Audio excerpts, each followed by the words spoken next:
Our News is brought to you by Alive. Believe in best. Tonight on Our News, a senior public prosecutions official under fire after comments about a 4-year plea deal. Plus, how the new budget cycle is expected to save taxpayers more money. And later, GB straw vendors welcome 500 tourists in Port Lucaya.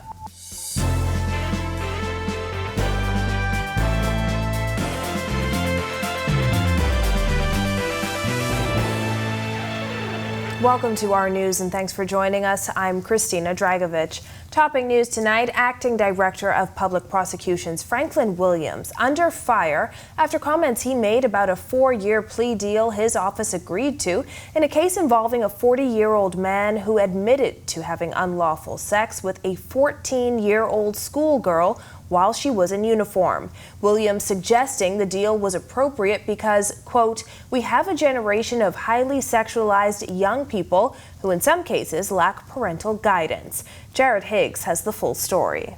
Our News reached out to Williams for comment on the case that saw 40-year-old Justin Pratt jailed for 4 years after admitting to having unlawful sex with and impregnating a 14-year-old girl at his Shamrock Close home. Williams was asked how he responded to criticism that the 4-year sentence was too lenient. He wrote back, we have a generation of highly sexualized young people, whether through media or association, and who, because of parental inattention, lack of parental oversight, and in some cases, tacit encouragement and acquiescence, engage in risky behaviors. The facts of this case dictated the course taken. Williams' comments were met with sharp rebuke by many who accused him of victim blaming. You cannot blame the victim for what has happened. And a 14-year-old girl is to be protected under Section 11, not thrown under the bus, as it seems to have been done.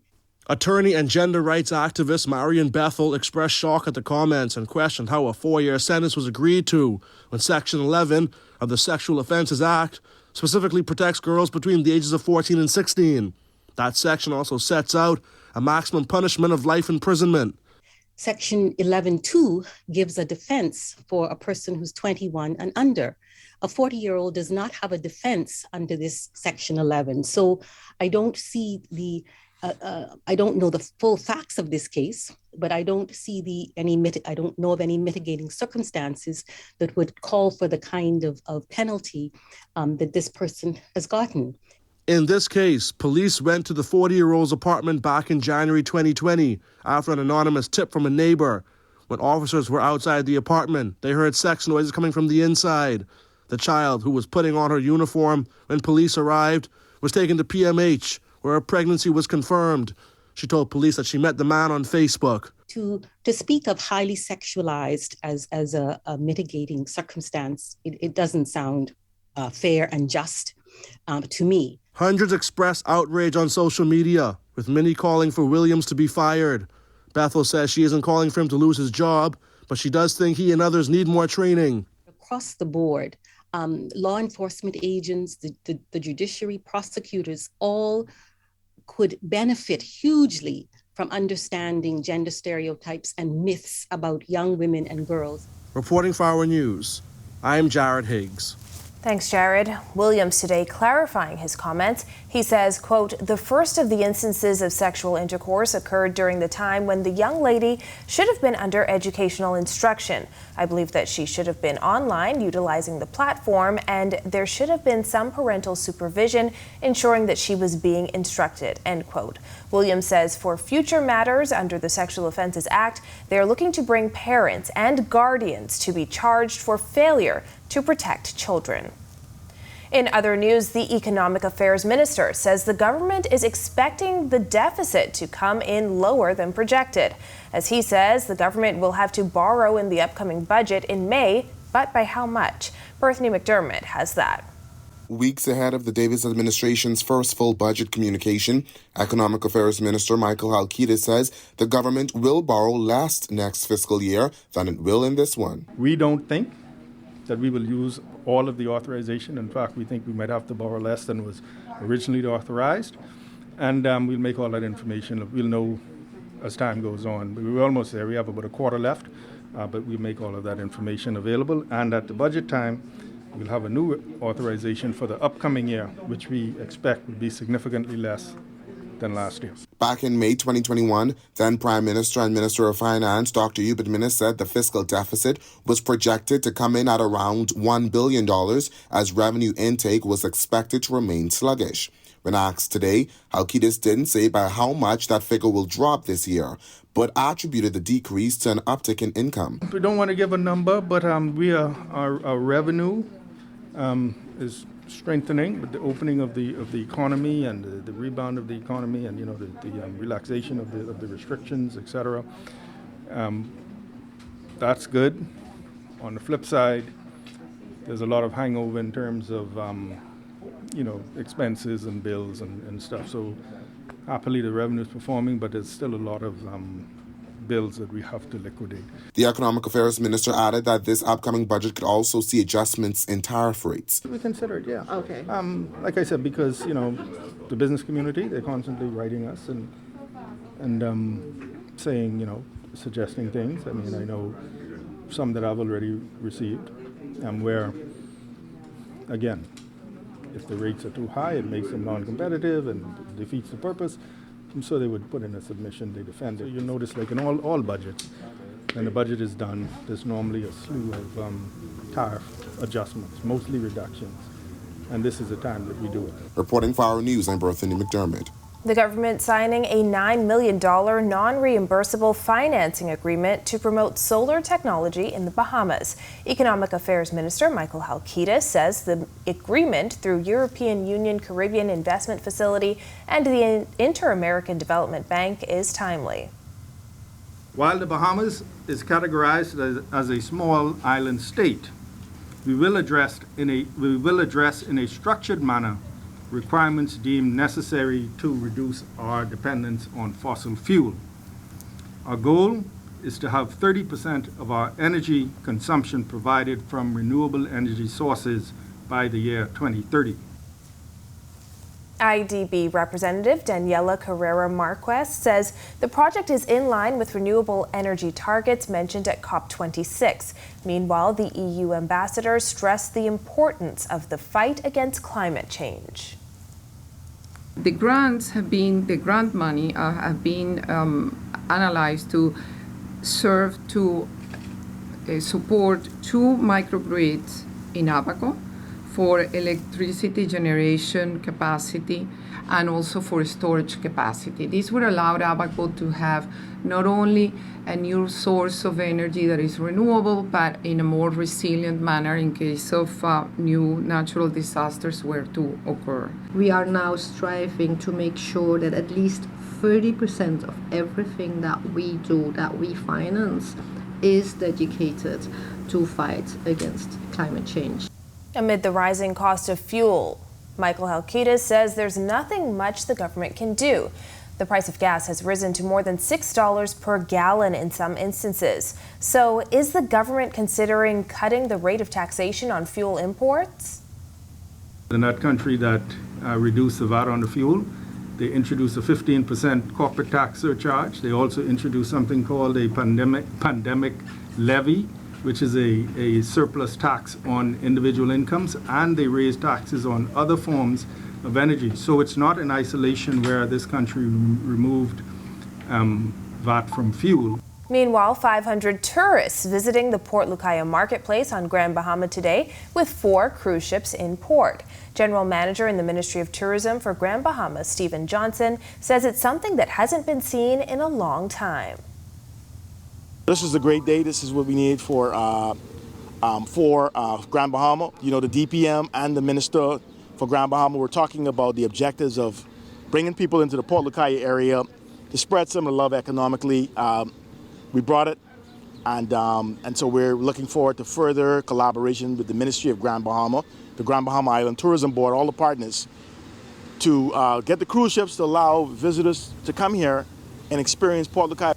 Port Lucaya marketplace vendor Tia Beckford couldn't be happier. This has been the first time in a very long time that we've seen this many people here, so that's good news. This is the most traffic we've seen in a while, as promised by the minister and our Deputy Prime Minister that they were going to work on getting people here, so that's good. Breezy conditions in the capital today. Greg Thompson has the latest from the Weather Center. Good evening, Greg.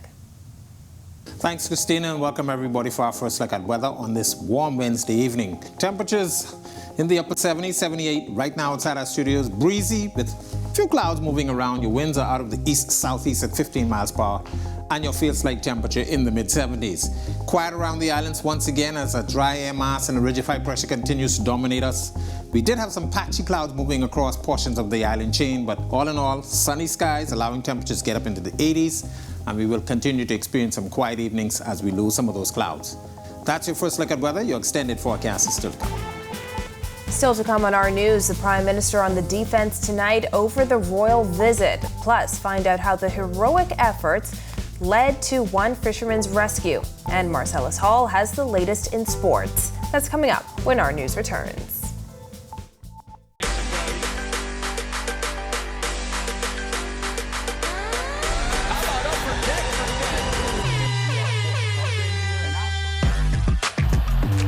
Got size at 6'5".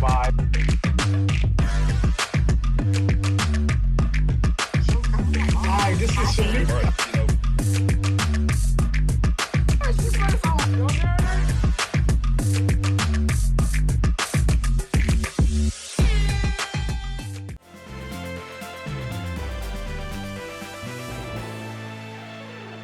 How much did the royal visit of the Duke and Duchess of Cambridge cost Bahamian taxpayers? Prime Minister Philip Davis revealing a few details on what government paid for, but no figures. Jasmine Brown reports. Prime Minister Davis seeking to bring more clarity on the matter, telling parliamentarians that the royal family, the UK Foreign, Commonwealth and Development Office, the Bahamian government and sponsorships from corporate donors helped cover the costs. Davis provided no figures for the royal visit. As is so often the case nowadays, much media attention is focused on the issue of cost. This attention is welcome insofar as it helps to ensure prudence and transparency in public spending, attributes that were sorely lacking during the previous administration. It has been only 4 days since the visit ended. We are still awaiting the final accounting. The 3-day visit, which took place last week, was part of a larger Caribbean tour to commemorate Queen Elizabeth's second Platinum Jubilee. When it comes to what the Bahamian government covered and what was split with counterparts, Davis gave a breakdown. The royal household borne the cost of travel to and from the Bahamas. A corporate donor sponsored the Governor General's reception. In line with the royal protocol, we are asked not to publicize private sponsorship too much to detract from the event. The government of the Bahamas bore accommodation costs for 2 nights. Other third-party costs, such as the cultural events, which to showcase, were paid to Bahamian artisans and creative production talents. The PM called it the usual practice adopted by all countries when it comes to official visits. The tour, which came on the heels of Barbados' decision to become a republic and remove the Queen as its head of state, has stirred discussion throughout the region over its shared history of colonialism and various countries' efforts to move past it. During a reception held by Governor General Sir Cornelius A. Smith, Prince William acknowledged the recent debate, noting that the monarchy supports and respects any decisions the Bahamas may make about its future. Davis was non-committal, only saying he hopes the discussion continues to be lively. I agree with the Duke when he says that it is for the Bahamian people to decide upon their future. For now, it is enough to say that my administration will listen to, participate in, and fully support these discussions. In time, we can be sure that the will of the Bahamian is always being fully expressed. Reporting for our news, I'm Jasmine Brown. Shifting gears now, heroic efforts of Bahamas Air and Sea Rescue and Team Alive leading to the rescue of a missing fisherman. Andrew Roll, better known as Konkalei Konkala, telling our news a regular fishing trip from Andros to Grand Bahama on Sunday morning took a turn for the worst when his 26-foot boat ran out of fuel. Roll admits while he had enough fuel for his trip, he didn't prepare for bad weather. Stuck since Sunday, Roll says he was disheartened when a sailboat came near and refused to help. Now drifting for 2 days, Roll says he turned to prayer. He says charging his Alive phone with a battery pack Wednesday morning ultimately led to his rescue. All of a sudden, I get into a signal area. My phone said, bling, bling, bling. So I started seeing messages come through. So that's what I called my buddy. He's the first person I call. He say, oh, boy, I'm so glad to hear your voice. I say, man, you get everybody word. I say, man, I run out of gas.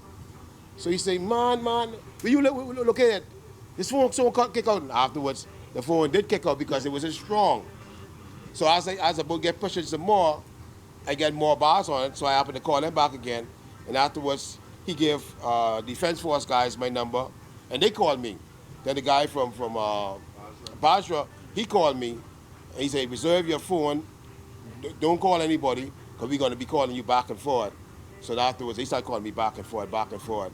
Alive customer care and engineering teams are being praised tonight for providing the exact location of the missing vessel. For more on this, visit Our News Bahamas on Facebook. When Our News comes back from the break, 200 customs officers promoted, and later Bahamian Jazz Chisholm gearing up for the Major League Baseball season. The details when Our News returns.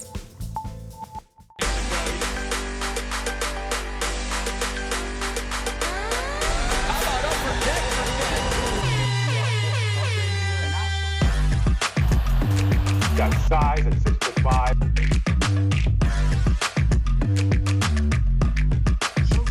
Hi, this is Fisherman.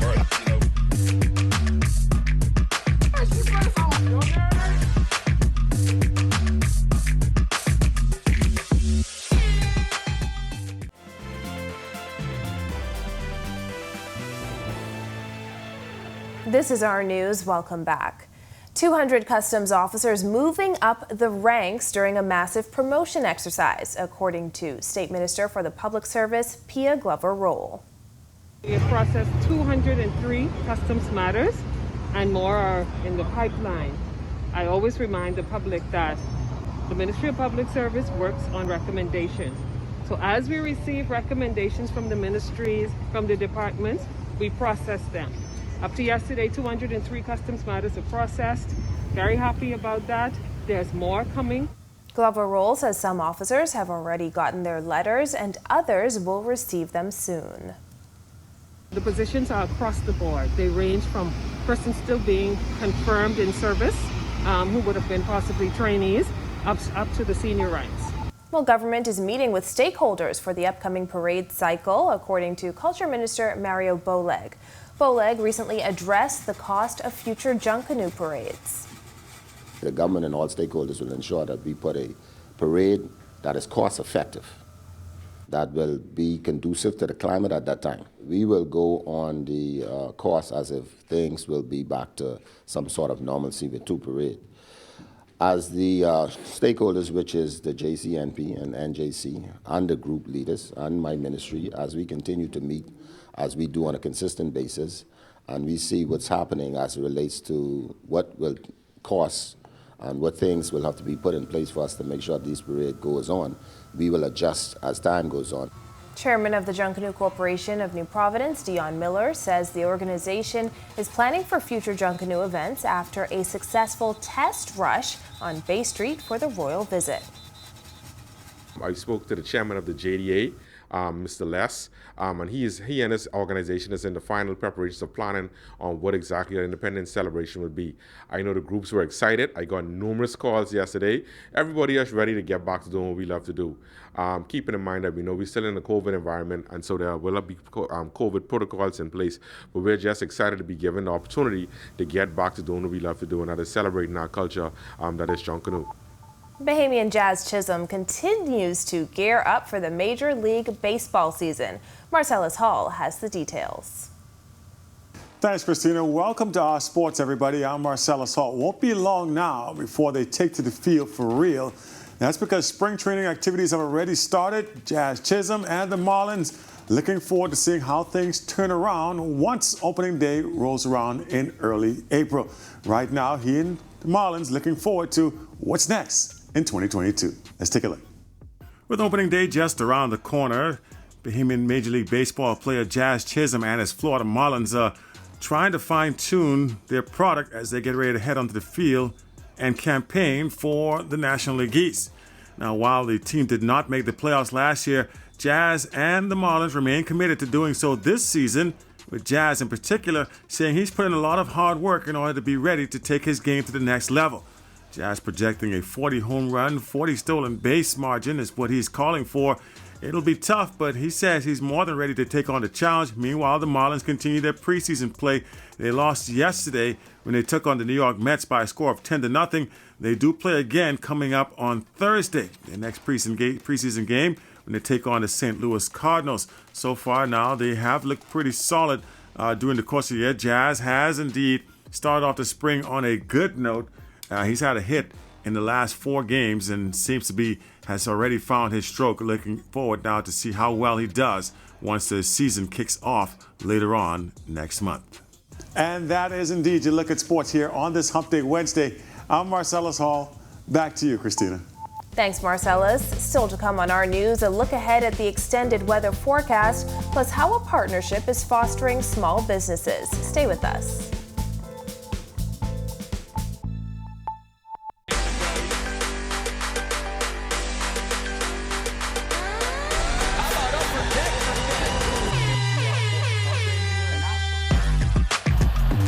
Got size at 6'5".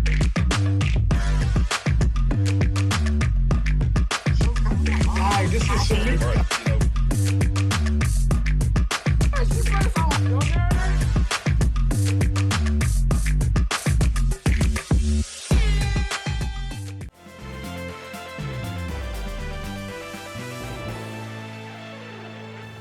Welcome back to our news.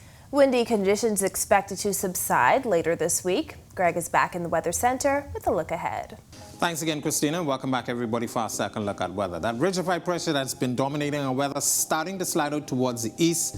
Our winds are now turning more towards the east to southeast. More southeasterly across the northwest and central Bahamas tomorrow. That's going to be bringing in some warm tropical air mass across the area, allowing our temperatures to start to warm up. We should see our temperatures get into the mid-to-upper 80s by the end of the week. Eventually, a frontal boundary across the central portion of the United States will approach us by the weekend. May not clear us, but it will get close enough to allow some showers to develop across the northwest Bahamas by the weekend. Boating forecast for the northwest and central Bahamas tonight through tomorrow. An advisory posted. The winds will be out of the southeast to south at 15 to 25 knots. Very rough seas out there, 5 to 8 feet. Your high tide will be at 7:42 tonight. For the southeast Bahamas, an advisory down there for you guys as well, but your winds more east to southeasterly and stronger, 20 to 25 knots. They will be gusting high at times. Your seas will be running very rough, 6 to 9 feet over the open waters. Here's a look now at your Family Island weather and temperatures for tomorrow.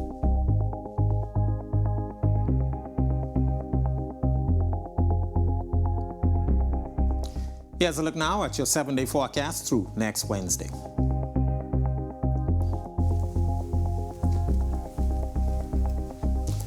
Warmer temperatures and breezy conditions will be with us for the remainder of the week.